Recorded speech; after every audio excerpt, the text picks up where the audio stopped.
Hammaga salom. Toshkent shahar Sobir Rahimov avtovokzalidan to'g'ridan-to'g'ri Rossiyaning barcha shaharlariga borish imkoniyatlari mavjud.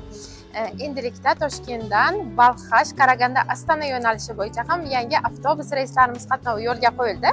Agarda kimgadir ishonchli biletlarimiz kerak bo'lsa, Toshkent shahar Sobir Rahimov avtovokzaliga kelasiz. Ikkinchi qavatga ko'tarilganingizda bizning ofisimizni ko'rishingiz mumkin. Ofisimizdan kelib biletlarni xarid qilishingiz mumkin. Ana endi esa ichkariga kirib yo'lovchilarimizni ko'ramiz.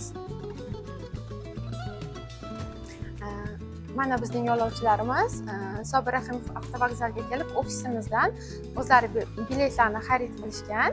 Ko'rishingiz mumkin. Bugun Xudo xohlasa soat 18:00 da jo'nab ketadi. Qadrli yurtdoshlar, bizni kuzatishda davom eting. Agarda kimgadir yana shunaqa ishonchli biletlar kerak bo'lsa, ekranda qoldirilgan telefon raqamlariga bog'lanib, masofadan turib joyingizni biroq qo'yishingiz mumkin. Bizni kuzatishda davom eting.